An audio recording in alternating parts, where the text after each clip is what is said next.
This should be played at high volume, preferably in a residential. Hello, welcome in to Fourth and Frames, the second episode of Fourth and Frames tonight. We got our second mock draft of the 2025 offseason. If you missed the first episode of Fourth and Frames, Rhett, Jorge, Aiden, along with special guest Joe Dolan from Fantasy Points, broke down the NFC East earlier. You should definitely go back and check that out. If you missed it, as well as the IDP crew, Shoot the Gap, they just did an NFC South IDP preview right before we wrapped up this. And Jorge has just been back to back to back. He's just no days off. So go check those out if you missed them. Make sure to like, subscribe, review to catch any time a new podcast or short drops from us. And you can search for all the podcasts here at Fantasy and Frames or whatever podcast platform you prefer. For us, we appreciate it if you go check out and subscribe to the Fourth and Frames podcast. And then, of course, go check out fantasyandframes.com for all the latest weekly IDP and Dynasty rankings, articles, takes, news, notes, all that stuff. As Scampers just said in the sleeper chat, the only thing better than news is notes. And so we're going to get right into that very quickly because I know that people are here for a mock draft. And so we're going to get to that here shortly. But to kick things off, Vikings wide receiver Justin Jefferson had a mild hamstring strain and will Wow, that's a mouthful. Pause. And will be reevaluated next week. Too soon to be concerned, or are you moving him down in the first round based on this news? And Jorge, I know that you guys covered some of this stuff already. So Kyle, I'm going to throw this to you. You moving Jefferson down at all in your rankings, or are you good with him right now? No, I'm gonna keep him where he's at. He's Jay Jettis. Plenty of time for him to get through it. Put him in some bubble wrap. Make sure he's ready for week one. But you know what? He does have a history of hamstring issues dating back from 2023, where he did play in only 10 games that year due to it. But I would rather it happen now versus September. So we still got time. So we'll just hold off and we'll just see what happens. I am glad it's if I had to pick an injury, I'd rather it be an early hamstring than a turf toe. Because we've seen how turf toe really derailed a lot of wide receivers throughout the course of the season. Because that takes a very, very long time to get. So I'm not adjusting my rankings on Jefferson. If it persists, I probably still won't adjust too much. I think if anything, I'd move Addison up more. It would take a persistent training camp of hamstring injuries to move him far down my rankings. Yeah, I agree. Tad bit too soon to be concerned right now. One that sounds a little bit more serious, though. Texans running back Joe Mixon is expected to be out an extended period of time with a foot injury. He was placed on the non-football injury list. Don't really know when he's coming back, what's going on.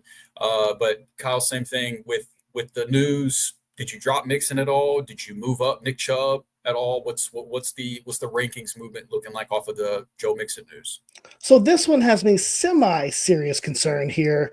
I kind of stopped drafting Mixon in some best balls right now, just trying to cool off. I'm not sure what my exposure rate is on that right now, but I'm cooling off on it. On Underdog, he's RB24, and I just rather choose guys like Caleb Johnson, DeAndre Swift, even Isaiah Pacheco in this running back range. Even in my own rankings, I did move him down. I put him at RB31 behind Najee Harris and ETN and Brian Robinson. You know, media reports out there are showing that Mixon's going to be reevaluated as we move closer to the season. So that tells me that he's not going to play in preseason and possibly miss week one against the Rams. I don't know. So right now, I did move him down quite a bit for now. What about you, Jorge? Yeah, I am a little concerned here into what you just said, Kyle, that last point, the reevaluating closer to the beginning of the season. Now, does that mean I'm going to run and be like, ooh, Nick Chubb, let's go, let's do this? I'm not there yet. Where I am there, though, is late round flyers on Woody Marks, though, because I think one of the points that you've made, Drew, in one of the previous episodes is if you're waiting for the latter rounds of your draft, do you go with a declining veteran or do you swing for the upside in youth and talent? And I think in this situation, I would do that with Woody Marks. I love that call. Love it. Yeah, I think something that I've been trying to do a better job of, and it's nothing for me to react to right now per se, but as we're probably less than a month away for most people from redrafts redraft season really getting heavy, something that I've just kind of decided on is that I'm just going to try to stay away from players that have injury question marks going into the season. I don't care if the reports say he's going to be back by week 2 or he's going to be back by week 4. And so you get an injury discount on him and you can take him a couple rounds later. Those are guys that I'm just, and maybe it's because I took so much Jonathan Brooks last year because he was only supposed to miss the first 4 weeks and then he was supposed to be back. And then we all know how that played out. And I was a big Jonathan Brooks guy, but so I moved Mixon down some as well. It does sound like that this one could bleed into the season more so than Jefferson could. But as we get closer to the season, if Joe Mixon is still hurt, if we still don't have clarity whenever draft season rolls around, I'm going to completely fade him. Another guy that I've been a huge fan of in the past, there's a lot of question marks around right now. It's not in this news segment necessarily, but there's a lot of question marks around Chris Godwin right now. And if those question marks proceed into, closer to draft season and we still don't have clarity on his health going into fantasy drafts, he's probably another guy that I'm just going to fade completely as well. If I don't mind taking injury discounts on players that were hurt last year and so their price is affected this year because of it, but they're going into this year healthy. That part I don't mind. But the players that are actively dealing with an injury going into fantasy drafts, I don't want the discount. I'm gonna pass. I'm gonna let somebody else deal with the headache, and I'm gonna try to draft guys that can get me off to a good start. So, Will, appreciate you joining us, man. Hope you've had a great summer. All right, last bit of news and notes before we get into it. Cowboys and tight end Jake Ferguson have agreed on a 4-year, $52 million extension. Kyle, we gonna have a Fergie top 12 season this year? Well, Dak should throw the ball a lot this season. He looks healthy now. He only played in 8 games last year. I know Pickens is there, but, even though Ferguson finished as the tight end 25 last year, here's the thing about tight ends. The gap between tight end 25 and the top 12 finish really isn't that big. Last year, Hunter Henry was the tight end 12, and the difference between the two was 41 points the whole season. It's not a huge leap to go from where Jake Ferguson was to Hunter Henry at the top 12 and 41 points. It's doable. And with Dak throwing the ball more, I think he could be top 12. Yeah, and if you look at his numbers last year with the splits with and without Dak, if you expect Dak to have a healthy season, Ferguson was very good whenever Dak was on the field. But I do agree, Scampers, that Terrence is the true Ferg daddy. He sure is. Shout out to T Ferg. Brian, don't get me wrong. If Stroud for some reason started running more, that would be great for his fantasy value. But Stroud's just never really been a scrambling quarterback, so I know he has the ability to do it. And he did it some in college, but I don't really know if that's his game to the point to where he'll be doing that enough. But I do think with the question marks around the running back room and the offensive line both, I do think we could see Stroud throwing a good amount. The only question really is, will the defense be too good to where they don't have to throw that much? But we'll see how that plays out. All right, so that's the news. That's the notes. Real quick, before we get into the mock draft, I want to show some love here to Trophy Smack. Use code Fantasy and Frames 10, get you 10% off anything that they have in stocks. We're talking belts, rings, trophies, you name it, they've got it. All you have to do is head over to trophysmack.com, put in the code Fantasy and Frames 10, and watch yourself save money and hook up your league with a great piece for your championship bragging rights. Every home league I've got, we either have some type of process where we get a trophy that we pass around, or we buy the winner a championship ring, whatever the case may be. And every year that comes from Trophy Smack, and it's always really great products. So hashtag ad, but also hashtag not an ad, because that is legitimately what we do every year. All right, let's mock. So before we get started, let's meet our drafters. In the one spot, we've got Kyle here, 102. We got Fantasy and Frames family member Colby Conway, man of the whole business, the whole man behind this thing, Jorge B. Edwards at the 103. Friend of the show doesn't even really feel like it does it justice, because Scampers is so much more than that. But at the 4 spot, we got Mr. Scampers, the man that is usually behind the scenes that I'm trying so hard to get in front of the camera with us, but he refuses. Our just incredible guy that does all the thumbnails, all the editing, all that stuff. Our man Jim, And so I'm going to skip forward to the 108 real quick. At the 108, Vince, another friend of the show, we had 2 spots that were still open right before we went live, and then Vince posted it, and then bada bing, bada boom, Durate and Bro Brian jumped in there. Thanks to Vince. So Vince, shout out to you. Coming in from the SFB Hopefuls Twitter chat, Wilson is joining us, and then rounding out the draft, we've got 3 other Fantasy and Frames members with Aiden, JT, and myself. As far as the draft goes, this is about as traditional as it gets. Half PPR, no tight end premium, 1 quarterback, 2 running backs, 2 receivers, a tight end, 2 flex spots, and 6 bench spots. So 14 total rounds of redraft mocks here. So with that being said, I don't really think there's anything left to do other than start this thing. So, all right, Kyle. Yeah. So clock at the 101, same spot that you said you have in your home league, right? yeah, that's right. So, being at the 1-1, you get to decide how you want to start the draft. Most people like Bijan Robinson or Jamar Chase.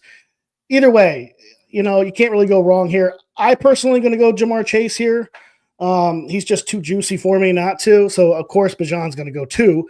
But yeah, I just want to start off with Jamar Chase and see what I can build with a Jamar Chase lineup. All right, so Jorge, we got Jamar Chase and Bijan Robinson, and then you go Saquon Barkley. All right, so you're not too concerned about the potential fall off that everybody says is coming because of the touches that he had last year. Then I'm assuming. So you said a very important word there, touches. I'm not scared. I'm not scared off by touches. Touches. Wow, this is definitely Fourth and Frames After Dark. When I say this, touches are our friends. Attempts are going to be the drop off, I believe. But I think the targets and the receptions will probably increase to supplant. Having to get beat up, running through offensive linemen and defensive linemen and linebackers. So the rushing attempts may go down, but I think the targets will go up to compensate.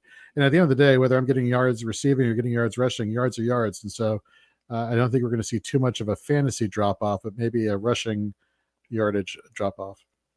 Okay.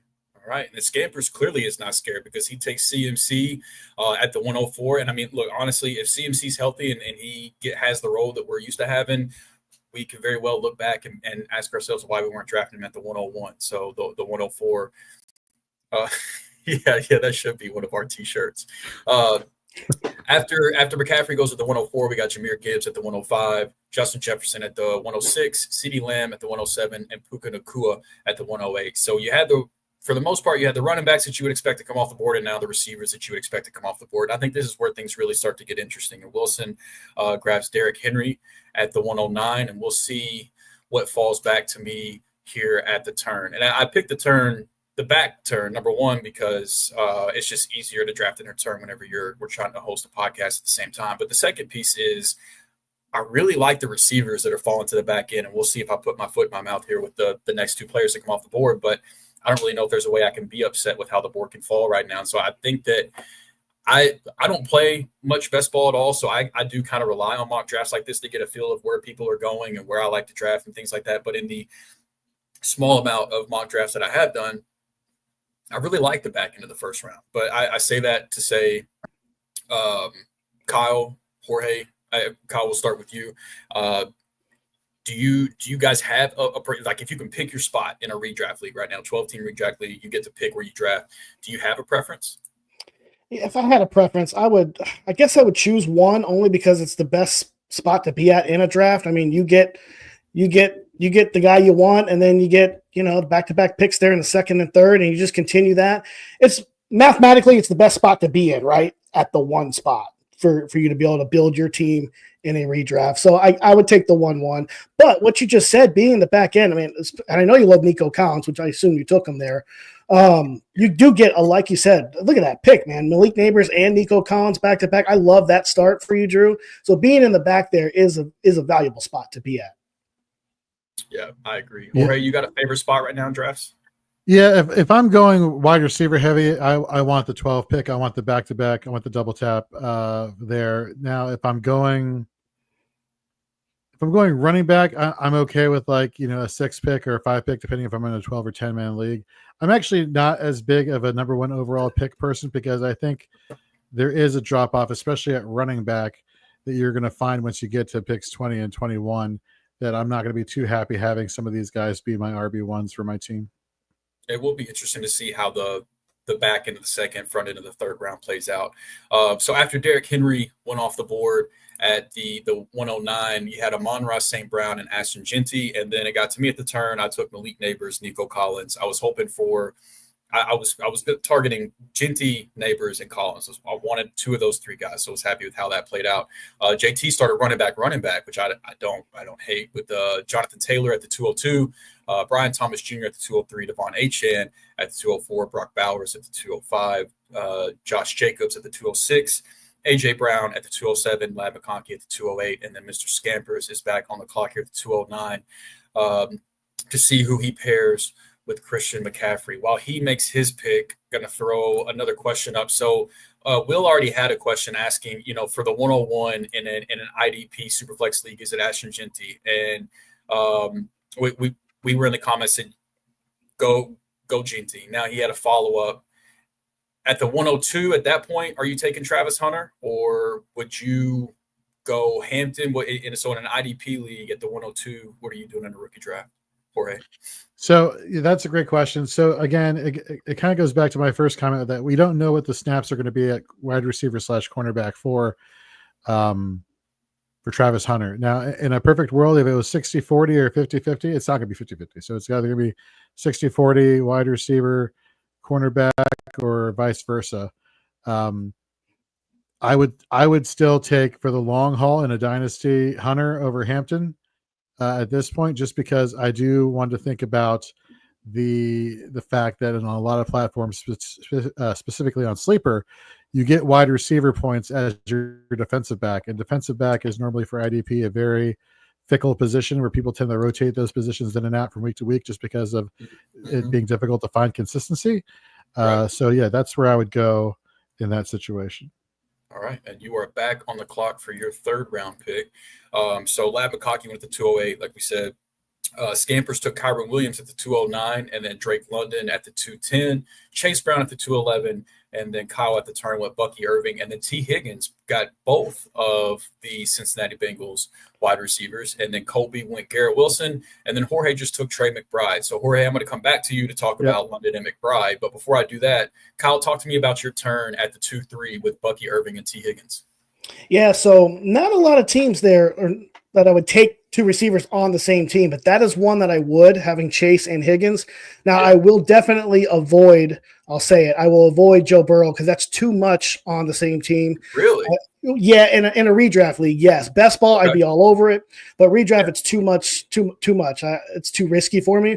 And then, of course, drafting Jamar Chase, I definitely want an anchor running back in rounds 2-3 turn there. So that's why I took Bucky Irving there. He was the best running back on the board to anchor down with. But yeah, there's not a lot of teams that I would take two receivers from the same team, but the Cincinnati Bengals are an exception. Yeah, whenever you have a team that's most likely going to lead the league in passing attempts, and they've got two receivers as talented as those two guys are, I can't really fault you. Jorge, you grabbed Drake London in the second round and then Trey McBride in the third round. Talk to me a little bit about those two picks. So I basically, my thought process here is I want to go where the targets are going to be funneled. And, Drake London is the de facto number one guy. We saw granted in limited capacity with Michael Penix as the starting quarterback last year, you saw Drake London's target share go through the roof. I want to say the last 3 weeks of the regular season, he was the wide receiver one in target share. Now, is there going to be a drop off of this year? Probably, a little bit. Exactly. I don't think enough to be scared off from him being your wide receiver one. And then we go to Arizona. I still think targets run through Trey McBride until Marvin Harrison proves otherwise. This Arizona Cardinals offense is already one that I'm just, very concerned about, especially at the quarterback position with Kyler Murray. But, Trey McBride could be, what was he, the tight end one overall last year? Just off of targets and receptions. I think there was a lack of touchdowns. It was all just targets and the receptions. And so give me where the targets are going to be funneled to for my first receiving picks there at tight end and at wide receiver. I love it. To be honest with you, I'm not just saying this because you're on the screen. I'm also not just saying this because I love Drake London, but I think that he's the clear best value so far at this point through 3 rounds. I would have taken him over Brian Thomas Jr., over A.J. Brown, over Ladd McConkey, wide receivers that he went behind. He was once I took Neighbors and Nico Collins at that point, Drake London was my next best receiver and really my next best player available on the board. So I feel like he should have went at the 202 or 203. So the fact that you got him at 210, I thought was great value. Jesus, I just got just a brutal run of getting sniped. Good Lord, man. Okay, so I'm going to do something that I don't typically do in this scenario here. I am never an early quarterback guy. I don't do it with the value at quarterback, especially this year. I feel like there's so many late round quarterbacks that you can target. But I was targeting George Kittle there or Kenneth Walker. Those were the two guys that I wanted. Ken Walker went at the 3.9. George Kittle went at the 3.11 right in front of me. At this point, there are no other tight ends that I think should be getting picked here. The receivers it's an area where there's some guys that I like, but it is kind of a little bit of a question mark. I like Mike Evans. I like Devontae Adams, but I've got two receivers that I believe in. There's some running backs here that would probably typically go over Omarion Hampton, but especially whenever it comes to the running back position, I just love drafting rookies that get good draft capital that have profiles that I believe in. And I don't, even before Najee blew his eye up with a firework, I didn't really think that he was going to hold Hampton off for long, if at all, in this backfield. And now, whenever with Hampton getting the leg up with the practice reps and things like that, I think he's worth the pick here. So I'm going to take what I believe is a lot of upside with Hampton. And then I am going to go to the quarterback position, and I am going to take Josh Allen. And I cannot believe that I'm saying in a one quarterback redraft league, I am taking a quarterback at the 3-4 turn. But here we are. So just to backtrack for those that might be listening and not watching, we talked about having Bucky Irving, T. Higgins at the 2-3 turn, and then Garrett Wilson at the 302, Trey McBride at the 303, Lamar Jackson at the 304, JSN at the 305, Breece Hall at the 306, Tyreek Hill at the 307, Alvin Kamara at 308, Ken Walker at 309. I'm still hurting because of that one. James Cook at the 310. George Kittle at the 311. JT, I wish I never would have invited you.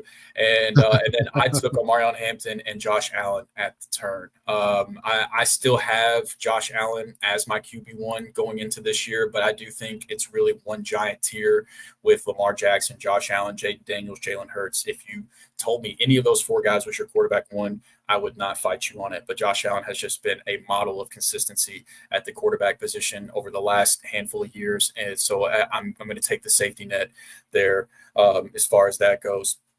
After Josh Allen, Marvin Harrison Jr., Terry McLaurin, Mike Evans, and Chuba Hubbard and DK Metcalf come off the board. So Kyle, I want to ask you real quick, what's your thoughts on early quarterback in a one quarterback redraft league? I'm a lot like you. I like to draft my quarterback much later. I think I talked about it last week on the show where you don't have to have a Jayden Daniels. You don't have to have a Lamar Jackson or a Josh Allen. There's a lot of quarterbacks that go later, like CJ Stroud, who have possible bounce back that I believe that can, and CJ Stroud can definitely finish in the top 10 at the quarterback position. You can get him so late. What is he, like quarterback 17, 18 in that range? Like that.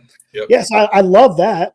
But I will say, taking Josh Allen there at the 4-1, I can't blame you for that. I know that you see the game a lot like I do in fantasy with the quarterback position, but I'm going to be honest. If I'm sitting at the 4-1 and he's still on the board and where you are, I would be tempted too. Yeah, I thought it was decent value at that point. It never feels good, man. Whenever I know that I can get Justin Fields later, I can get Dak Prescott later. I think Brock Purdy is a decent value this year because I don't think the 49ers defense is going to be very good. I like Drake May. I like Trevor Lawrence.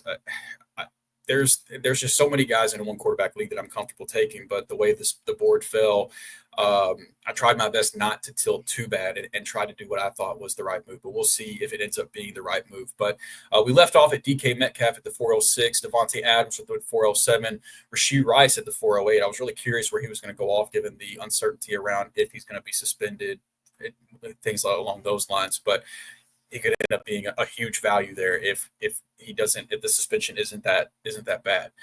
James Conner at the 409, the model of consistency at the running back position for the last few years, and a guy that just continues to get underdrafted. And then Jorge, if folks didn't listen to the NFC East preview earlier, they should go back and listen to it. Devonta Smith is a guy you've already talked about a little bit, but tell me why you think he's a good pick at the 410. Look, the past 3 seasons, top 20 wide receiver in half PPR scoring. Last year we saw the emphasis go to Philadelphia to turn towards more of it being a run-heavy offense. And that being the case, he was still a top 20 wide receiver, giving you, the double-digit fantasy. I think it was like 12.7 fantasy points per game in half PPR. I think what you saw last year, you're going to see a lot of, return to the regression to the mean as far as the balance goes on this offense. No more Kellen Moore. They bring in, somebody who's been in the system in Philadelphia in terms of the coaching staff for a long time. And at the end of the day, I really believe that last year you saw Devonta Smith's floor. And, if that's the floor, a top 20 wide receiver, he's probably the most stable wide receiver 2 in terms of consistency than other people who are around his ECR currently at Fantasy Pros. Yeah, I like it. Tedero McMillan went at the 411, another guy that I really like in that area. I think he's extremely undervalued right now. I think he's going to smash. And then at the 4-5 turn, Kyle, you went Xavier Worthy and then DeAndre Swift. So Rashee Rice went off the board a little bit early in the 4th round, and then you got the guy that seemingly stands to benefit the most if Rice gets suspended. So talk to me a little bit about your 4-5 turn there. Yeah, that's right. I would probably honestly take Worthy over Rice right now because I'm expecting a pretty, 6 to 8 games for Rice is my best guess. And if he misses that much, that's half the fantasy season. So I'm almost marking him completely off my board anyway. But if I'm wrong and he gets a lower suspension, then I'll be back on Rice. But yeah, I went Worthy as the beneficiary there. And then I like DeAndre Swift there. He's like really the only running back in the room. I know Roschon Johnson's there, but with Ben Johnson, I think he's going to have a very good year there in Chicago. I like it. Then Zay Flowers went at the 502. Cortland Sutton at the 503. Just got him a nice little bag. And year 2 with Bo Nix. Jorge, you expecting some more good things with Cortland Sutton this year? Absolutely. And in fact, going back to the NFC East episode we did earlier, I was going down the different wide receivers around Devonta Smith's ECR. And the one wide receiver I said I would take in front of him around the ECR was Cortland Sutton. Right. Given the fact that got them both. So it was a win-win for me in this situation. I love it. 504, David Montgomery. And then back-to-back lines, you got Jameson Williams at the 505. He's a guy that I'm very, very intrigued to see what kind of ascension that he has, because he was such a strong prospect. I mean, the guy had he had a torn ACL whenever he got drafted and still got taken in the top 10, if I remember correctly. So had to recover from the injury, had the whole gambling issues, things like that. But the talent's undeniable, and we saw the breakout start to happen last year. So we'll see what kind of leap he takes this year. But I think he is a very, very intriguing pick in the 5th round. RJ Harvey, a guy that I am a huge fan of at the 506. Aaron Jones at the 507. DJ Moore at the 58. And then after the 5.8, which I don't mind DJ Moore, but after the 5.8, again, just another brutal run of snipes with George Pickens, Jalen Waddle, and Travion Henderson. Literally the top 3 guys left on my board. I think KT picked them on purpose, knowing that. Yeah, I think he's just trying to piss me off at this point. It is working really well. Okay, so with that happening, again, we stay water. We're going to be able to navigate through this, and we're going to stay calm. Everything's going to be okay. For me, I think taking a tight end would be fine at this point. Like, I think that the tight ends left on the board, Sam Laporta, those guys, I think that the end of the 5th round, start of the 6th round is fine value. And I expect a tight end run to happen after my pick. But the way that I play fantasy football in these 1 quarterback leagues, especially that also has 1 tight end and no tight end premium, is I'm almost never going to invest 2 early picks on the 2 onesie positions. Typically, I draft an early tight end and I wait on quarterback. This time, I drafted an early quarterback, so I'm going to wait on tight end. And that's not like a hard and fast rule that can't be broken. If there was a tight end here that I liked, that was just really wanting to draft, then I would draft him here. But I'm not. I think that I think tight end 4 through tight end like 9 is just this one giant tier that I think is going to could really just work out either way. And so I'm not going to invest in tight end here. It's pretty much off my board. Obviously not going to invest in quarterback in a 1-quarterback league now that I've already got one. I'm not even going to draft one on my bench with having Josh Allen. I'll pick somebody up off waivers in week 7 on his bye week and worry about that then. So went with Calvin Ridley at the 512. I've put out a lot of content around Calvin Ridley over the last couple of weeks. I just think he's an extremely undervalued player. He got the biggest quarterback upgrade in the entire NFL, extremely talented receiver. And I don't think we have reacted enough to the quarterback upgrade that he got. So got Calvin Ridley there. And I know I talked about liking drafting rookie running backs that have profiles that I believe in. I didn't expect to take 2 of them here, but whenever I get to the 5th, 6th round and he's still on the board, Caleb Johnson is an auto draft for me at that point. I think he's stepping right into the Najee Harris role and going to get a lot of work and handle it and do better with the work than Najee Harris did. I think he's a better player than Najee Harris, than the Najee Harris we saw last year, getting the touches that he got. I think Caleb Johnson is just a improved version of that. And so I like the volume that I expect him to get. The only thing that concerns me is I have these flashbacks of what Arthur Smith did to rookie Bijan Robinson his rookie year. And the touches that he gave, the guy was giving Jonnu Smith red zone carries over Bijan. There was a week that Bijan Robinson had 0 red zone carries, and Algier and Jonnu Smith made up the inside the 5 carries. And so I'd be lying if I said I wasn't a little bit nervous about Arthur Smith trying to just go full whack job on us again. But at this point, I like Caleb Johnson there. Well, maybe I can make you feel a little bit better about that. Please. Because I'm a Caleb Johnson truther. You know that. Love the kid. And a lot of people do say that. The whole Arthur Smith thing. But you know what? Bijan Robinson still finished RB9 his rookie season under Arthur Smith. Does that make you feel any better?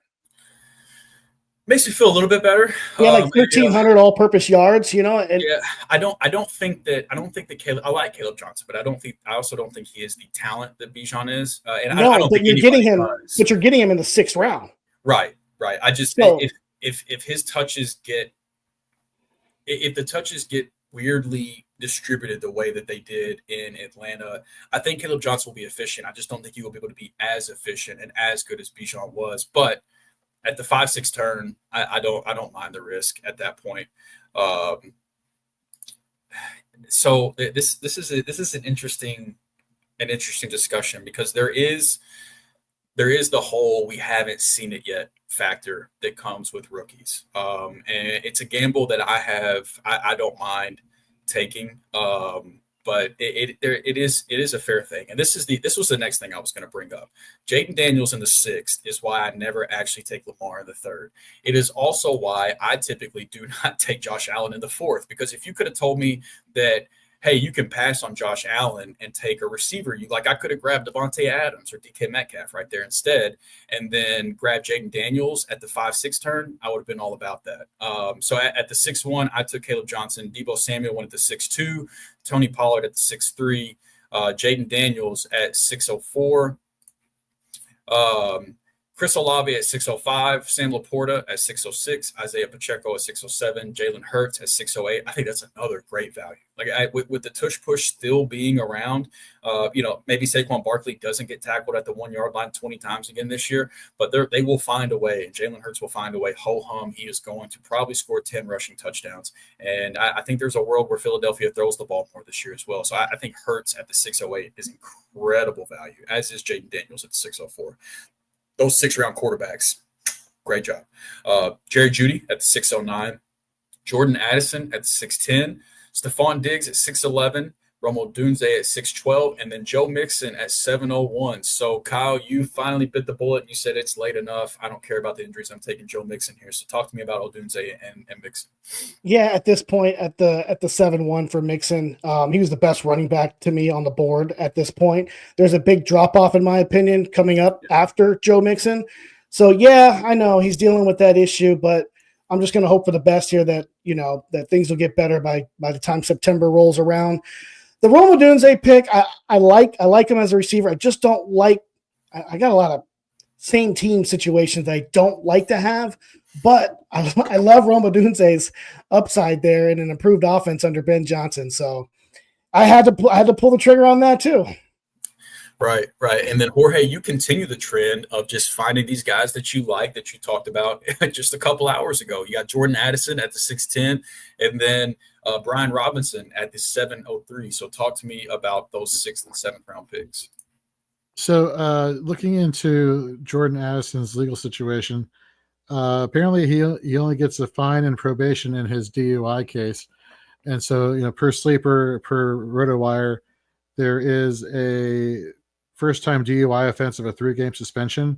Okay, well, as my wide receiver 1, 2, 3, 4, I can handle the 3-game suspension and put in somebody else in my flex spot for that week and give me the rest of the season as the number 2 receiving option for a Vikings team that statistically every year Kevin McConnell has been the head coach. The quarterbacks have been in the top 5 in fantasy. In I think it was yards per game, or there was some. It was either fantasy or yardage there. Either way, Addison's going to get fed. And then Brian Robinson, I was saying on 4th and Frames earlier, is a must for the Washington Commanders because if you look at his ECR, I believe it's running back 29, and you look at all the running backs that come after him, all of them are in committees, or all of them are unproven, or all of them are on bad teams that aren't going to be running the ball but throwing the ball. And you look at Jaden Daniels and his ability to keep defenses honest. I think, the ankle injury, the knee injury, the hamstring injury that Brian Robinson was dealing with all last year, that kind of eats into what happened as far as his production. You go back 2 years ago when he didn't have a Jaden Daniels, when they were stacking the box and crowding the line of scrimmage, far more efficient, higher touchdown rate. I mean, he did the best of the bad situation. I think you just ride off last year and ride with him as your RB2 heading into this year.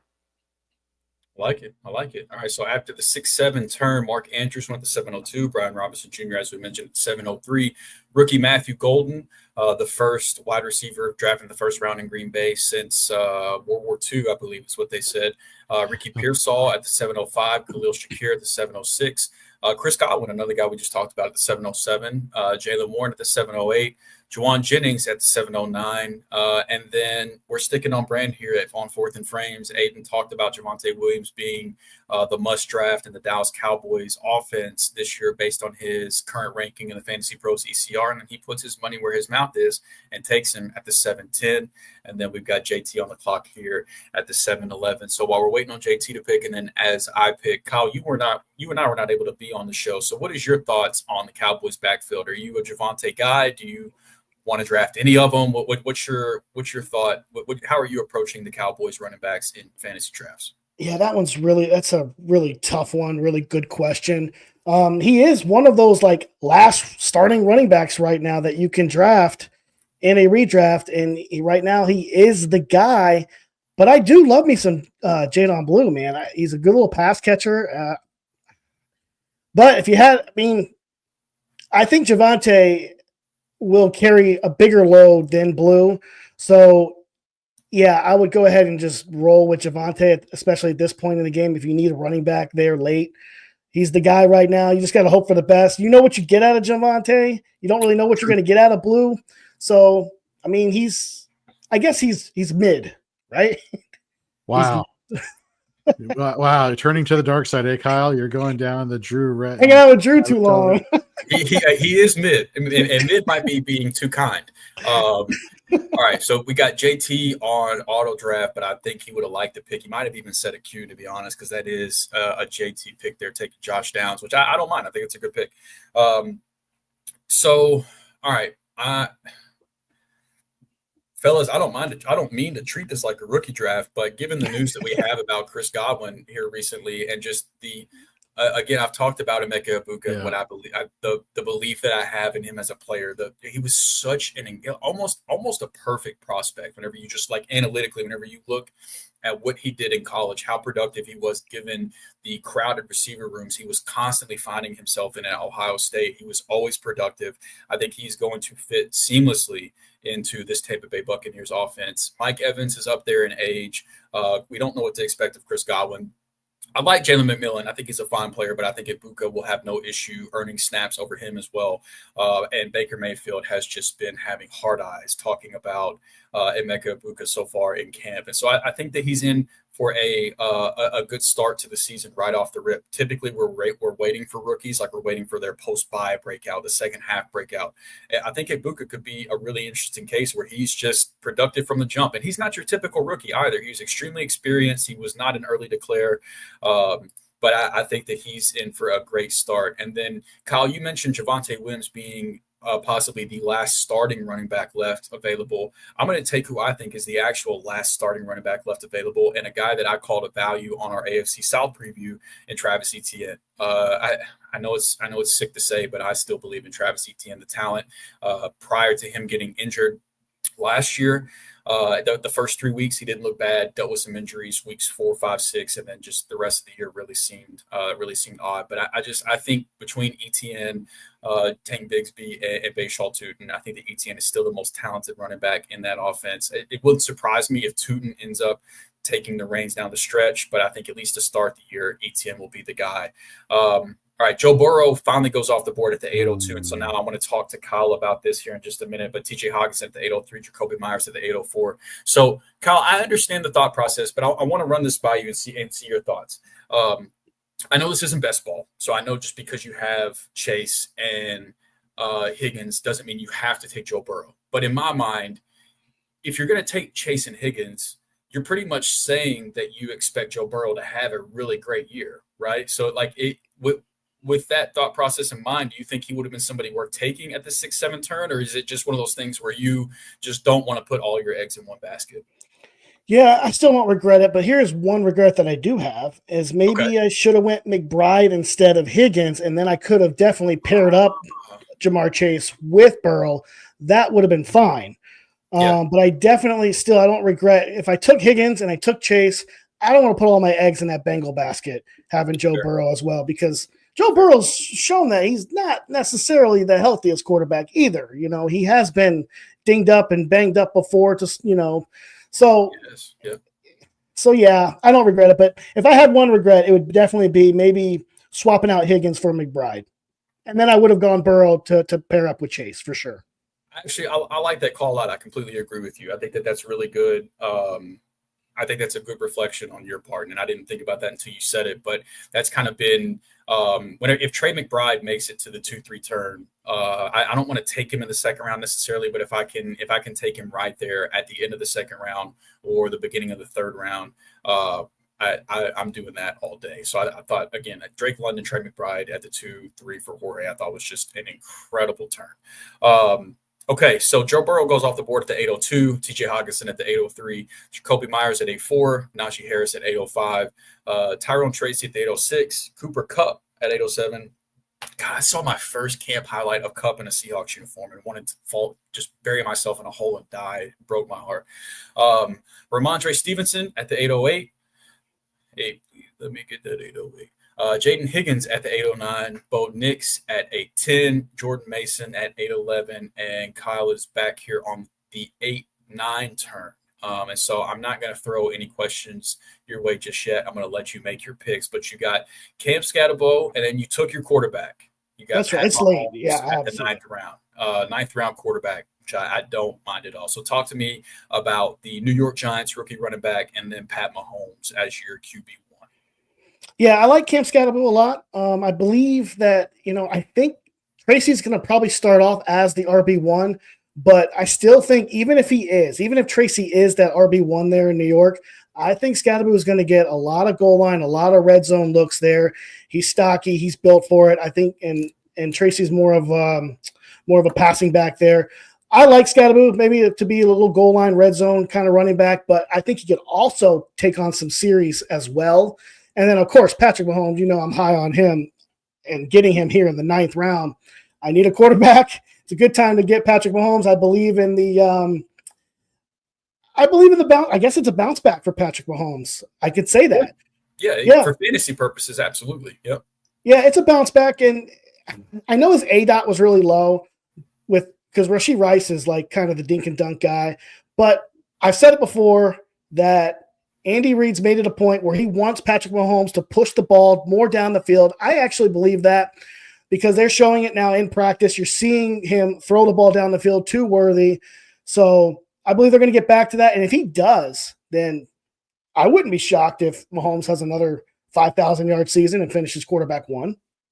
Yeah, I know Chiefs fans won't be praying for it, but I am just hoping and praying that defense can just chill the hell out and stop being so good, because it has really capped Mahomes as a fantasy asset. Just not because he can't get it done, but just he hasn't had to get it done. That's a fair point. Whenever the Chiefs defense is playing so well, Mahomes doesn't have to do it. I fully believe he still can do it. I still think that he is the best quarterback in the NFL, but he just hasn't really had to show it.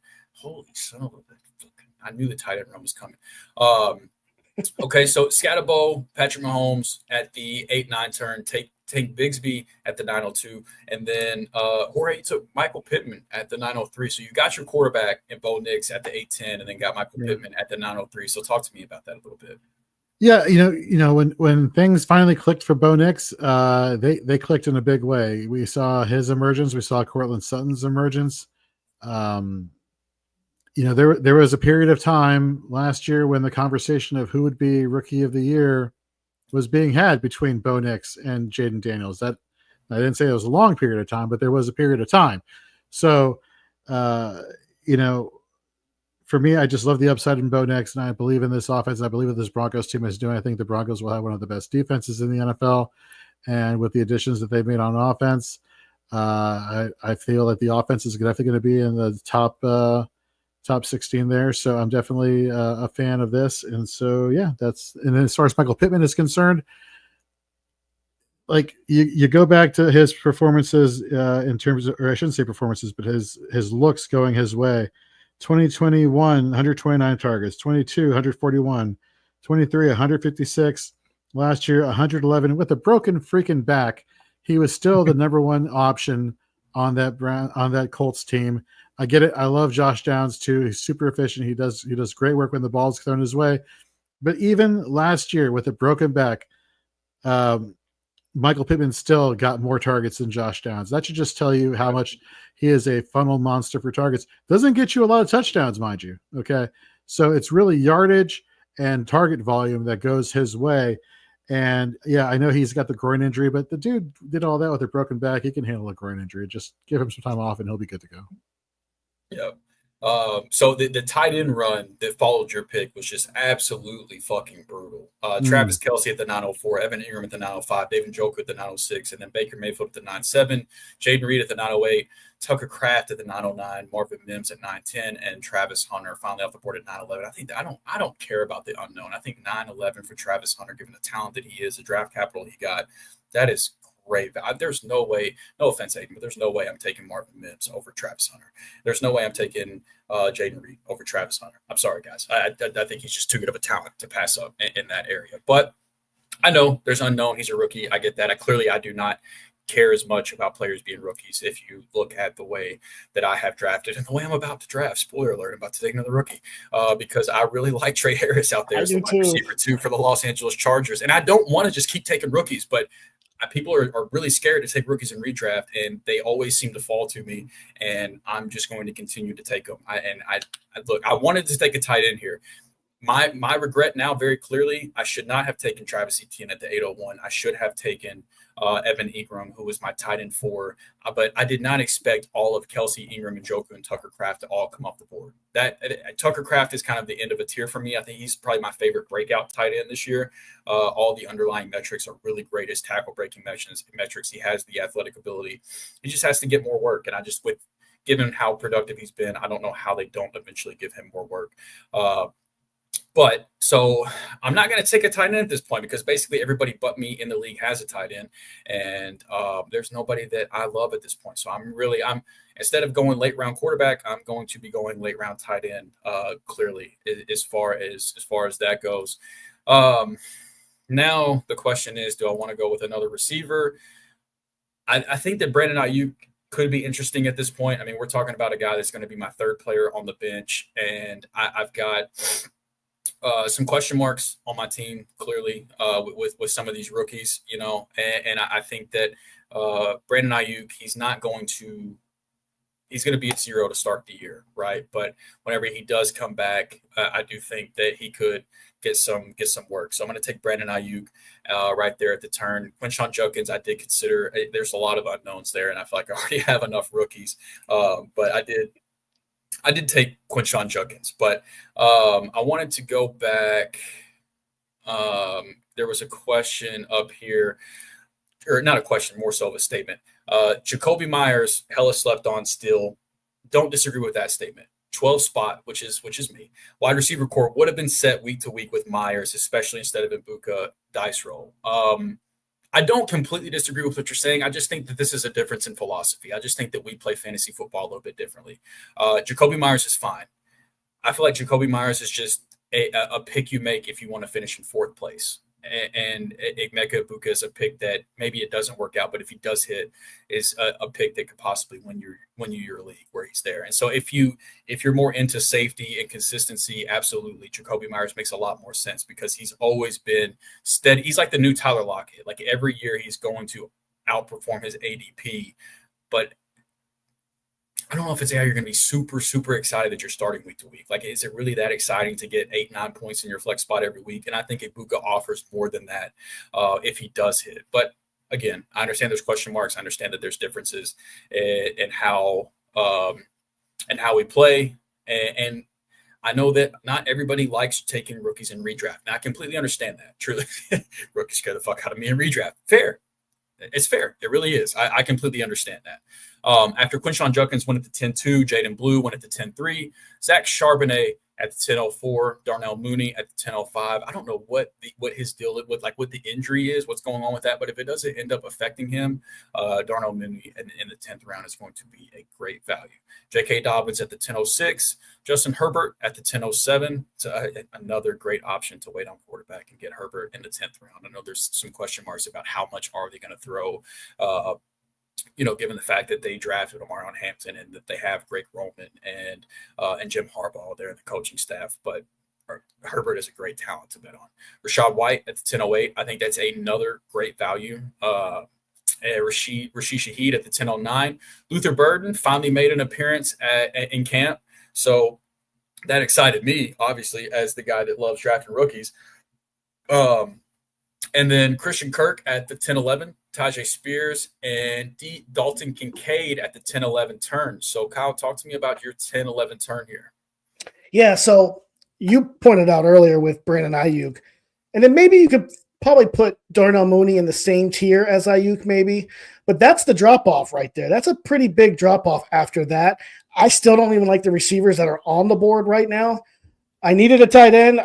Everyone knows I'm a big Dalton Kincaid believer. You and I were the only two without one, so one of us had to take one. I mean, yeah, and yeah, Kincaid lasted all the way back, so I was kind of glad. But I even thought about, well, everybody's got a tight end. Do I want to just roll the dice and see if he comes back? But it was too risky. I love Dalton Kincaid.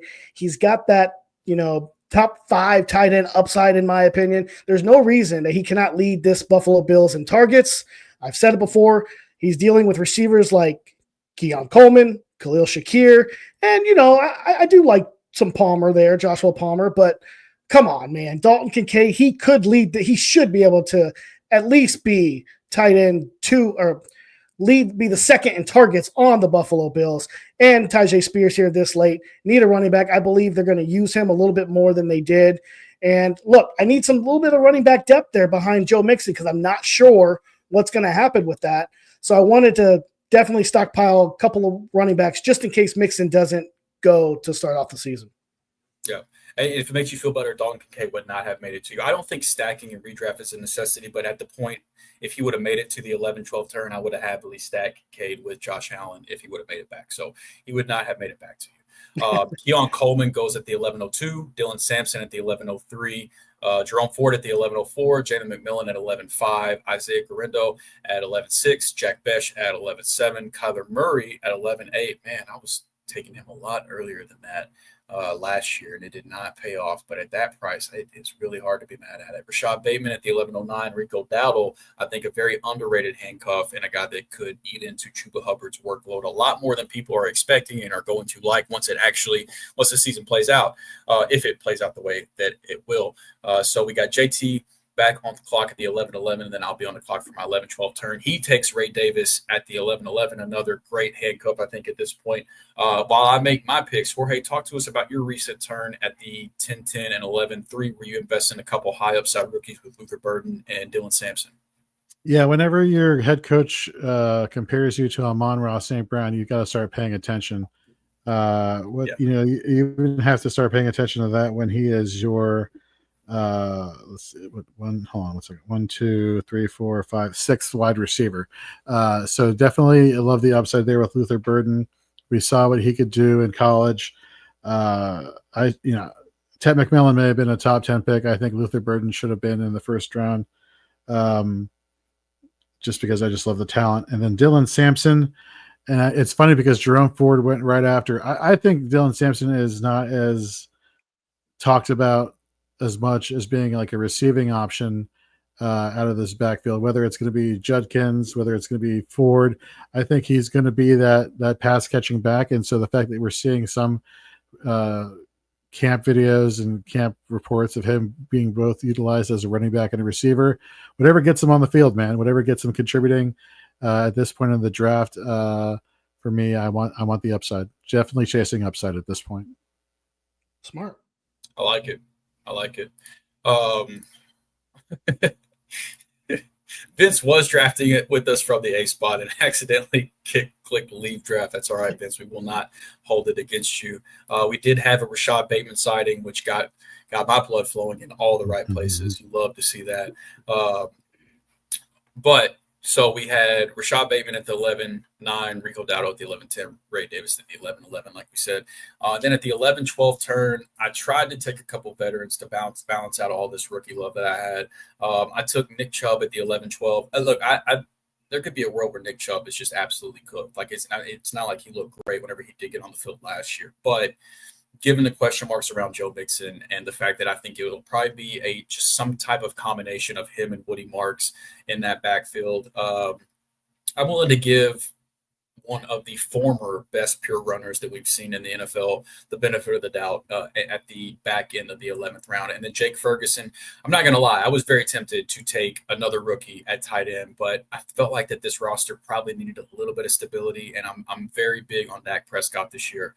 I think that they are going to throw the ball a shit ton. I think that they will probably challenge Joe Burrow and the Bengals for the most pass attempts in the NFL this year. And Jake Fergie was pretty good whenever Dak was healthy. And so I don't mind waiting on tight end and being able to get him in the 12th round. Wandale Robinson, he's probably going to get 300 targets and get 300 yards. I love you, Wandale. I'm sorry. But he's going to get the targets, though. At the 12-2, Trey Benson at the 12-3, Hollywood Brown at the 12-4, Johnny Smith at 12-5, Kyle Williams at 12-6. So Bro Brian got him a couple of rookie receivers here in the later rounds for some possible upside. And then Isaiah Likely at the 12-7 and Bayshal Tootin at the 12-8, another high upside rookie that I like quite a bit. I was a pretty big Tootin fan, even pre-combine. And so once he exploded the way he did, it wasn't surprising to see him also jump up draft boards. Cedric Tillman at the 12-9. Rashad Smith, we're coming back to you shortly, Jorge, because I definitely want to talk about that because I like that a lot, but I'm going to let you make your other pick before I throw it to you.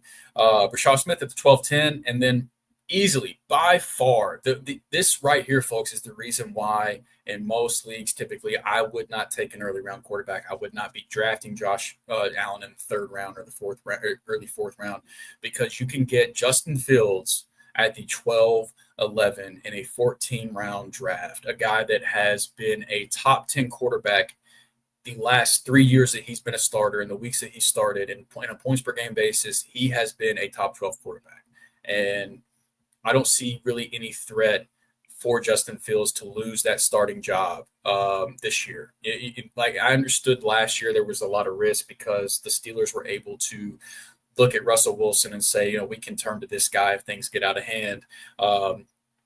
I don't think Tyrod Taylor is the type of guy to where if Justin Fields struggles, the Jets look at Tyrod and say, well, if he struggles, we can just turn the reins over to Tyrod and he's going to save our season. Like, I think Tyrod is a solid backup, and I love Tyrod Taylor for who he is, but he's not a guy to where you're like, oh, things aren't going right, we'll turn it over to Tyrod and he's going to turn things around for us, in my opinion. And so I think that given the contract he was given and the quarterback room behind him, I think that as long as he's healthy, I think Fields is a great bet to start the entire year. And whenever he started, the product on the field might not be all that great, but it doesn't matter if he's a good NFL quarterback. He's a great fantasy quarterback. And in the 12th round, in a one quarterback league, he is just an absolute steal. If I wouldn't have taken a quarterback yet, I would have taken him probably in the 9th or 10th, like that 9-10 turn. I would have taken Justin Fields at that point. So I think that is incredible value there at that point. But after Colby takes Justin Fields, Kyle, you had Adam Thielen and Romeo Doubs, a couple of veteran receivers at the 12-13 turn. So talk to me about that a little bit. Yeah, I'm looking at the roster and I'm like, I need to get some wide receivers. So I knew when it was coming back to me that I was going to definitely double tap that wide receiver spot there because I need it. I was looking at the roster and it looks a little shaky there at the receiver spot. And, the Adam Thielen pick is not the sexiest pick, but you know what? He's steady Eddie, man. He's getting it done. Yeah, it's not the sexy pick, and I know that. And then the Romeo Doubs thing, kind of the same thing. Like, that's more of a dart throw, I guess. I know Matthew Golden's there, but Romeo Doubs has had an 8-touchdown season before. So if he can be that guy again, that's a great bench spot for me to get some wide receiver depth. Yeah, Romeo Doubs is probably the guy that pisses me off the most because he just the Packers love him and he's always out there in 2 receiver sets, but he is the guy that's blocking Jaden Reed from getting more snaps, and I want Jaden Reed to get more snaps, and it pisses me off that he doesn't. But we know that Romeo Doubs is most likely going to be the guy out there in 2 receiver sets alongside Matthew Golden. Jordan Love has looked for him in the red zone consistently, and so. At this point in the 13th round, who can really blame you? After you take him, Pat Bryant goes at the 13-2, Woody Marks at 13-3. Who is this? Show player card. Chandler Brayboy. Okay, I don't remember the last time somebody got taken in a redraft mock that I hadn't heard of before. So Scampers, congratulations to you, man. I don't know who Chandler Brayboy is, but the name is elite, so maybe that means something. Dallas Goedert at the 13-5, Josh Palmer at 13-6, Austin Eckler at 13-7, Jared Goff at 13-8, Tyler Algier at 13-9. That's great value for a really high upside handcuff. If something, God forbid, hope nothing happens, but if something was to happen to Bijan. Caleb Williams at the 13-10, Dak Prescott, again, another example of why you don't take quarterback early in a one quarterback league. Dak Prescott, the last few years he's been healthy, has been certainly a top 10, but even in the year he almost won MVP, I think he was top 3. And he's got arguably the best weapons since he had CeeDee Lamb and Amari Cooper together. And so I love Dak's value this year at the 13-11. So as I make my last 2 picks of this redraft mock, Jorge, I want you to talk to me a little bit about the 2 rookie running backs that you took at the 12-13 turn with Brashad Smith and Woody Marks. So Brashad Smith is, converted wide receiver to the running back position here for the Kansas City Chiefs. He's been getting in some work with the number ones on the Chiefs offense. And the last time the Chiefs had a rookie running back who was very well faceted, both a rushing and receiving option, I believe, was when Kareem Hunt was the rookie. Way back, I would believe it was 2018 or 2019, memory serves me correctly. So, and the fact that he's under Andy Reid, in a very, lackluster running back room, Kareem Hunt, not really explosive. Isaiah Pacheco, 2 years removed from having, an okay year, but nobody's like setting the world on fire. And if like the big talk out of running back camp, as far as potential starters is Elijah Mitchell, or the RB2 is Elijah Mitchell, I think Brashad Smith has plenty of opportunity to make his mark there. And speaking of mark, let's go to Willie Marks. In terms of value, that's the guy. I hope Nick Chubb comes back to being the guy that he was in Cleveland. I hope he's able to move past, all those multi-ligament injuries that he had a couple seasons ago. I hope. What I do know is that Woody Marks is healthy. He's getting snaps with the ones. We don't know what what's happening with Joe Mixon. And again, in the 13th round, the second to last pick here, this is strictly a value and upside play. But in terms of the offense, 2 back-to-back rookies on 2 offenses that could definitely put up a lot of points. Yeah, no, I like it. I like it. And I was only asking that because I wanted you to give some insight on the picks because I like the picks. And here's just another pro tip for you guys out there. If anybody ever tries to give you grief or like pick apart your 13th round, 12th round picks in a redraft league, just tell them to go fuck themselves. Like, what are we talking about here? Like, these guys these are just the guys that are placeholders for if they don't hit, there's somebody that you can cut easily so that you can grab somebody off the waiver wire after week 1. Like, don't waste your time in those conversations.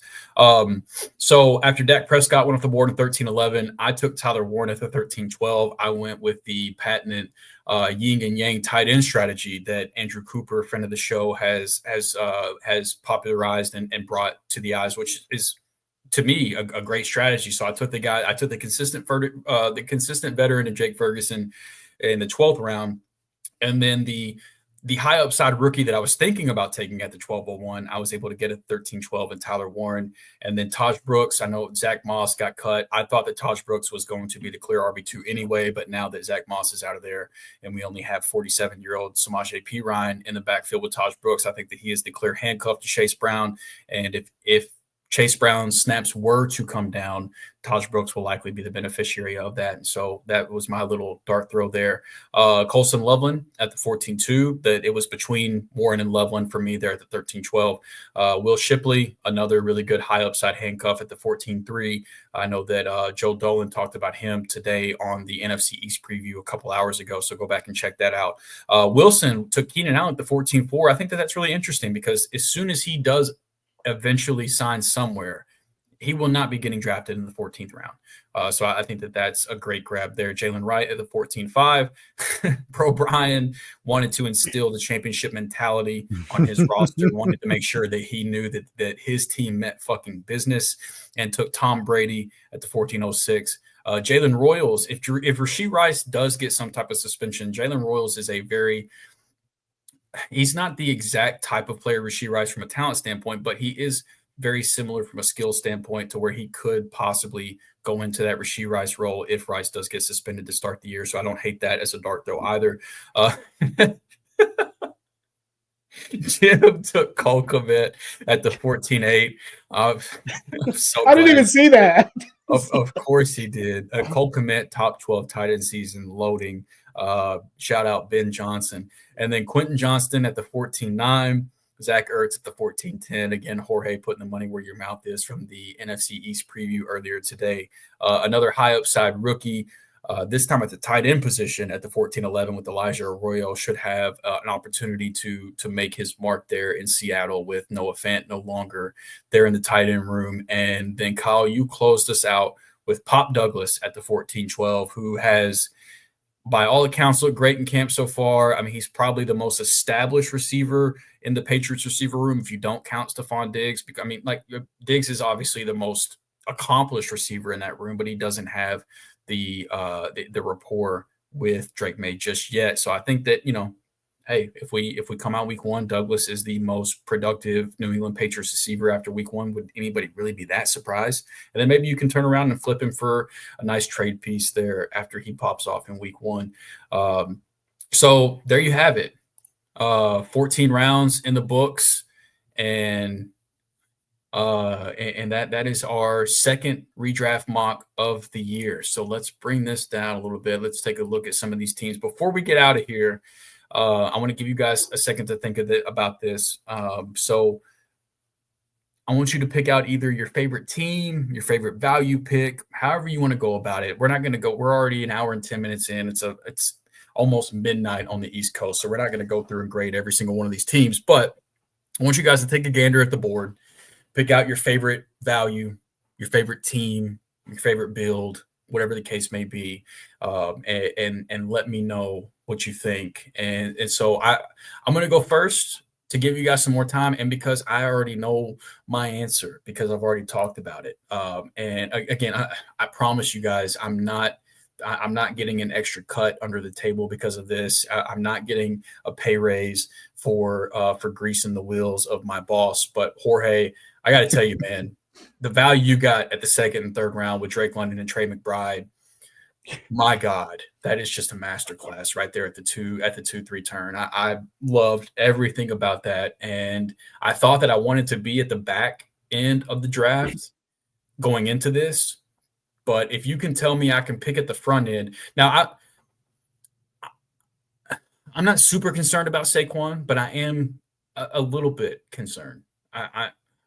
No, I'm not superstitious, but I'm a little stitious. Okay. And so like I would have went with like CeeDee Lamb as my wide receiver 2, Jahmyr Gibbs as my running back 2. I would have went with one of those 2 guys personally at the 103, but I don't blame you taking Saquon. I'm just saying I might have went a different direction there. But the whole point of me saying this is me saying, if you can tell me I can pick at the 103 and I can get one of Saquon, CD, Jahmyr Gibbs, and then I can turn around and get Drake London and Trey McBride at the 2-3 turn, fuck the back of the first round. I want to pick at the 103 if that's something that can happen.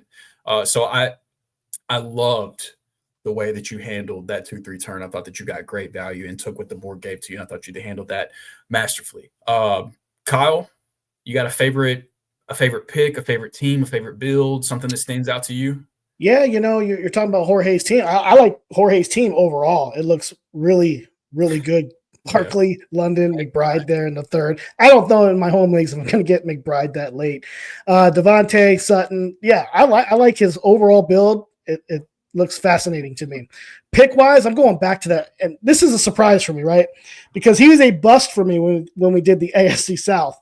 But Travis Hunter near the 10th round is redonkulous. Yep. Completely Love it. Yeah, even if he plays, on the defensive side 50, 60% of the time, 40% wide receiver, he's going to get targeted. So, yeah, I like it there. That for that late, what is he, his 4th wide receiver with the JT and Taylor build? I almost went JT's team. It was close. It was between JT and Jorge for the overall build, but you know me on the Ashton Genty thing. We won't get into that. Yeah, Kyle hates Ashton Genty, confirmed. Scampers, I said I was 0 wide receiver. I hate it, but honestly, I don't hate it. And I love the stones of taking CMC at the 104. Yeah. I've got CMC as my 4th or 5th running back. I can't remember off the top of my head, but he's right there with Genty.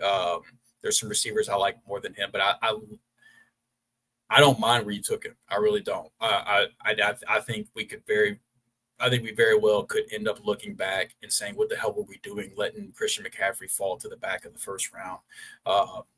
Because if he's healthy, I mean, he's in a great offense. It's going to scheme him touches, and he's still one of the most talented, if not the most talented running back in the NFL. So I love the stones that you had to take him there. And I like your team build, honestly. I really do. Me personally, I probably would have went a different direction outside of David Montgomery, where you took Montgomery there in the 5th round. I probably would have went maybe, his teammate Jameson Williams or another receiver there. That probably would have been at the point where I would have pivoted to receiver personally. But I like the team build too. Yeah, even Waddle there would be good. I don't mind it at all. Yeah, I like Waddle, Pickens, Ridley. I like those guys quite a bit that went at the back end. Jorge, do you have a favorite value or a favorite team or a favorite pick or anything? Yeah, I got. It's actually back-to-back picks here for Mr. Scampers here. James Conner and David Montgomery at 4.9 and at 5.4. James Conner, I know we're all scared of him missing games. That's not something new. But the guy, when he's on the field, balls out. He misses 1 or 2 games a year now. You got Trey Benson there, but he's getting all the volume, even with Trey Benson in that backfield last year. And I thought his overall running back build through the first 5 rounds, you went CMC, but you insulated yourself just in case there is injury with Kyron Williams, who gets volume, which is 90% of the the battle right there. James Conner, and then you get David Montgomery to kind of help, compensate anything that you may lose with your first overall pick. I don't know if that was the thought process or not, but even if you're swinging for upside, I think all these running backs do a great job. I do like Jim's at the 5-5, Jameson Williams. A lot of talk out of Lions camp is that the new OC wants to air the ball out more. And so there's the potential now for Jameson Williams to have even more yards than Amon-Ra potentially, just because of the deep ball going his way. So I definitely like the change in philosophy that they're going to be having in Detroit if it turns out to be the case here. As far as, my bias side is going to say getting Jaden Daniels in the 6th round is it's great value. That's ridiculous. Like that's like good for you. I'll even say getting Joe Burrow in the 8th round, given how bad that defense is going to be, is again fantastic value. Co-sign what you said in the 13th with Dak Prescott at the quarterback position. Love that. Colby with Pat Bryan at the 13th pick. Again, I said it earlier, Luther Burden's getting comps to Amon-Ra, while Pat Bryan's getting comps in Denver to Marquise Colston. Colston or Michael Thomas. One of the two. The point is, good comps. Maybe both. Maybe both, exactly. But we got a question here from Brian 7, ironically, thoughts on Team 7. Yeah, so Brian picked at the 107, wants us to give him some feedback on his team. The first, second round, I don't mind any of those picks. Tyreek Hill in the 3rd round, I think, is a great shot for upside. I like that. I think DK Metcalf. I love your first 4 rounds. I'll say that. I am not the biggest Aaron Jones guy this year. I don't think he's a bad value where you got him. I think that's probably around where he should go. There are a couple running backs that I have ahead of him. It's very clear that I am comfortable with running backs with rookies, obviously. So I prefer both Travion Henderson and Caleb Johnson. I think that they offer a little bit more upside. Kevin O'Connell has always been very pass happy, and Aaron Jones is coming on. Aaron Jones is a guy that, and I'm not somebody that wants to predict injury or wants to try to project somebody getting injured, but Aaron Jones is a guy who has historically been a very injury-prone guy that is coming off his, I believe, most career touches. If it wasn't his most career touches, it was very close to it. And then they went out and got Jordan Mason. They traded for him and paid him as well. Aaron Jones is still making more money. So if you want to follow the money, Aaron Jones still looks like the lead guy. But whatever you look at rushing metrics, Jordan Mason was a clear, better, more efficient runner on a per touch basis compared to Aaron Jones. And so I would just be a little bit worried about Aaron Jones losing some valuable rushing touches. I still think he'll handle a lot of the pass down work, but so taking him in the 5th round, I would be a little bit concerned with. I talked about at the top of the show, avoiding Chris Godwin right now. I would have taken Ibuka instead there. But I like what you did on the back end of your draft, looking for upside. Baker Mayfield is a guy that I have been this year avoiding, but in the 9th round, I don't think you have to avoid him at that point. Like, I thought that you got great value on Baker Mayfield. I don't like where he's going in his typical ADP, but this is not his ADP. So I thought that you got good value on Baker. I like the upside shots on the rookies, Besh and Kyle Williams in the later rounds. So there's a few things I would have done differently in the middle rounds, but I love the start of your draft. I love the way that you finished it up on the back end. And I could very easily be wrong about Aaron Jones your point, and about Chris Godwin. To your point about the back end of his draft, going back and really looking at all these teams now, I think for me, J.K. Dobbins is the one that really stands out. Like, he could legitimately start the year as the RB1 in Denver. And I know all the RJ Harvey truthers are going to be like, oh, how could you? How dare you? He might. And the fact is, I think they brought him in just for that purpose, for that veteran presence. And let's not forget, in a Sean Payton offense, there has been plenty of hit track history to show that there could be 2 viable fantasy running backs in that backfield. We look back to the Alvin Kamara, Mark Ingram days. We look to, well, I guess that would be the duo that I would think about most recently.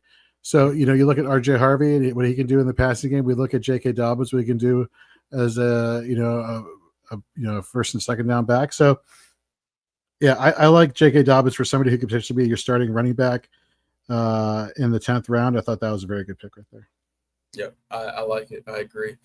uh, Colby only had one issue with his teams: not enough cowbell or not enough Texans there for him in Houston. No way I was going to let Nico Collins even have a chance to fall to you there in a second, Colby.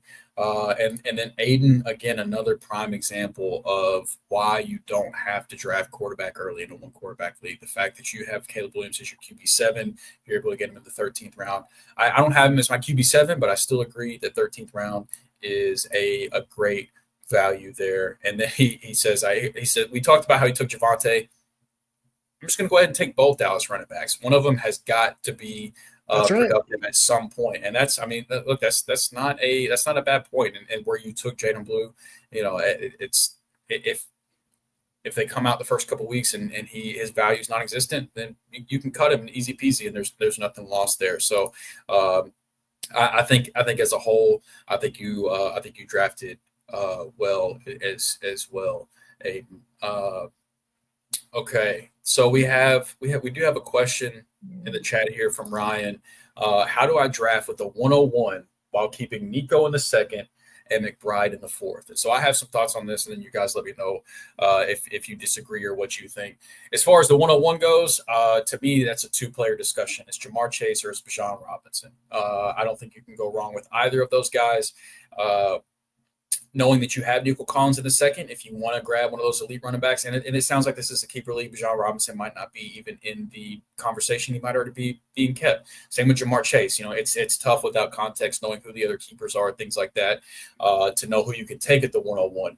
The one takeaway that I would have from this, from what you gave us, is that knowing that you have McBride in the fourth, which is great value, but knowing that I have a fourth-round tight end, assuming that this is a one quarterback league, I am going to for sure wait on quarterback. I'm not going to be a team taking Lamar Jackson or Jaden Daniels unless it's a super flex league, which there's no indication that it is. But if you only have to start one quarterback, I talked about this earlier whenever I took Josh Allen and I chose to wait on tight end. But if you're in a league where you only have to start one quarterback, you only have to start one tight end, I am never going to invest two early picks on both onesie positions. For me, it's one or the other. And so the fact that you have McBride locked up in the fourth, I'm going to wait on quarterback with that build and target somebody like Justin Fields or Dak Prescott in the later rounds. And so that's the way that I would approach it. I don't know if you guys differ or have any questions or anything like that. No, I think you said it spot on right there. Yep, I agree. Oh, and Aiden, this is a good point. I didn't even think about that. I mentioned earlier there's no way I'm taking Marvin Mims over Travis Hunter. He did take BTJ, and I guess it is fair having some pause of having both receivers. It's not. I think the Jags is going to be an improved offense, but it's certainly not. It's not the same thing as taking Jamar Chase and T. Higgins. So I see your point there. He likes Trey Harris. I don't know why he didn't just go Trey Harris there. Thankfully didn't. Okay, so before we get out of here, I want to show a little bit more love to some of our sponsors. We want to talk about Fast Draft. So make sure you download and subscribe to the Fast Draft app using the promo code FRAMES, which will earn you a first-time deposit match up to $50 in credits from their Origins game where you draft only rookies. I feel like I would thrive in that shit. Their Flex 4 game where you pick up your favorite players for the upcoming season, and their D-Up game, which is just like Flex 4 but with IDP Fantasy Football players only. And hey, if you're a little concerned about that, the good news is you can come check out the Shoot the Gap podcast, and they will guide you guys on players that you should be interested in taking in the D-Up mode. It's 20-second timer, PPR, 6-round best ball draft game. It's perfect for those that are on the go, but you've got that itch. You want to get a fantasy football draft in. You can get your fix over at Fast Draft. So again, that's promo code FRAMES, which will earn you a first-time deposit match up to $50 in credits. The Fast Draft app. Start drafting faster. All right. Mock 2.0 for Fourth and Frames is in the books. Fellas, Kyle, Jorge, Kyle, we'll start with you. Let the people know where they can find you, what you got going on. Yeah, you can find me on Twitter, X, whatever you want to call it, right down there, KZ1180. We got the Expo coming up next weekend. I'm starting to pack for that. I'm excited to hang out with Jorge there. Meet him in person, which is cool. It's too bad you can't join us, Drew, but maybe one year you can somehow sneak out and make that weekend happen, that would be great. I'm looking forward to it. It's my first one. Jorge is going to take me under his wing for a little bit and show me around campus. Love it. Jorge? We got a lot of stuff. First of all, just kudos to everybody and all the writers and the podcasters and our producers here at Fantasy and Frames. We got so much content coming out and so much, content coming your way. Next week, we're going to be releasing all of our divisional preview articles. We got stuff for offense. We got stuff for IDP. We do got the Fantasy Football Expo next week. We got a lot of us from Fantasy and Frames going to be there. So if you see us, come up, talk to us. We want to talk to you. We're all about meeting all new faces and just having fun around others in the fantasy football community. We are hosting the IDP panel on the Expo Day from 1 to 2 p.m. So make sure if you're an IDP junkie to go check us out there. Just a lot of stuff coming your way. And folks, before you know it, your drafts are going to be coming. Your home leagues are going to be drafting. And come to fantasyandframes.com for our rankings and for our articles and all of our content. Listen to our podcasts. Go back, rewatch them, listen to them, however you want to digest them. Check out all of our social media channels, all of our TikToks and Instagram reels, and you name it. We got content coming at you however you like it. So we're really excited for everything we have going on. And folks, before you know it, the season will be here.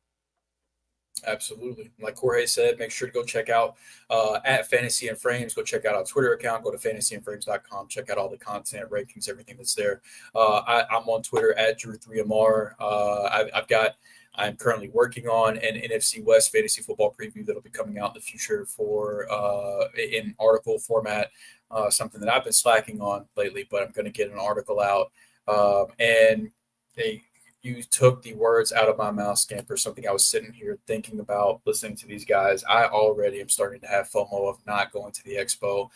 I hope to get there eventually. It's extremely tough having a job that requires me to travel and then also wanting to do personal travel on top of that also takes me away from my family even more. But I'm going to have to eventually just bite the bullet, make the sacrifice, and make it happen because I want to meet you guys in person. Like I love talking to you guys through a screen. Don't get me wrong. I love talking ball with y'all, but damn, I want to buy some drinks for you guys to sit there and talk ball in person. And take the kids out of school for a day or two and make it happen. I know, and that's the other tough part about it is it's always right before the kids go back to school too. I know. So it's like I'm trying to cherish those last few days before the kids have to go back to school, and it's just a brutal time. But I got to get there eventually, man, because as fun as it is to talk to you guys through a screen, I want to get around a campfire and have some drinks and talk ball in that fashion. And so I hope to get there eventually. So my wife never can make the expo because that Monday they always start school and they're not allowed to take off. It's like the week before students arrive, so they all have to be there prepping for their. And right. So they never let any of the teachers off that week, and so she's always been. But now it's like she's going to go up to Pennsylvania, and I'm like, well, that's only 4 hours from Canton, and so why don't you bring our 10-month-old out there, and I can walk around with my baby Bjorn and have the baby there, and have double-fisted beers on the other hand. We have a bottle in one hand and a beer in the other hand, and just everybody's just having a good time. So we'll see. We'll see what happens next week. So I might meet him, huh? I might meet the little guy. There's a potential. I don't know how high, but there is potential. So we'll see. Okay. I like it. Scamper said he hit 3 Scott Fishbowl live drafts this year, which those are always such a blast too. Expo definitely next year. I'm you know what? I'm gonna try to start working my magic. I'm gonna try to sort of sweet talking my wife, see if we can plan like a husband and wife weekend. Now my wife hates football, so I'm sure there's nothing else she would rather do for a weekend away than to go to the Fantasy Football Expo. But Jorge, I'm saying that to say next year I need you to convince your wife to also come, so that whenever we're doing the other stuff, they can do their own stuff. Wives can hang out. They can get with Nate's wife. They can do their thing. Maybe that'll help me convince her a little bit for us to make a family trip. But I got to make it happen. I tell you what, Drew, if you make it happen, I'll get my wife to come out too. I'll make it happen. She'll do it because it's a trip. Oh yeah, sure, a trip. Sign me up. Yeah, all right. It's the wheels are in motion. I hope you guys have a great time at the 2025 Expo. 2026, we're gonna try to make the magic happen and get there. For all of you guys that are listening hanging out with us. We appreciate you guys hanging out and watching this draft. To those that participated in the mock draft, especially considering we just threw this together last minute, we appreciate you guys drafting with us, hanging out with us in the comments, as always. But like we said, make sure to like, subscribe, all that good stuff. Turn on notifications so that whenever we do go live, whenever we do post new podcasts or shorts, you guys are alerted of those and can come hang out with us. Fourth and Frames, we'll be back next week talking about the best division in football. We got Tip Major from Football Guys coming to talk the NFC West. So we'll be back next Wednesday for that. And then, we got the draft show is back tomorrow night. And then we've got a whole nother slate of Fantasy and Frames once again the following week. So make sure to like, subscribe, tune in, go follow all of us on Twitter. Go follow the Fantasy and Frames account on Twitter so that you can stay up to date with that. Outside of that, that's all I got for you guys today.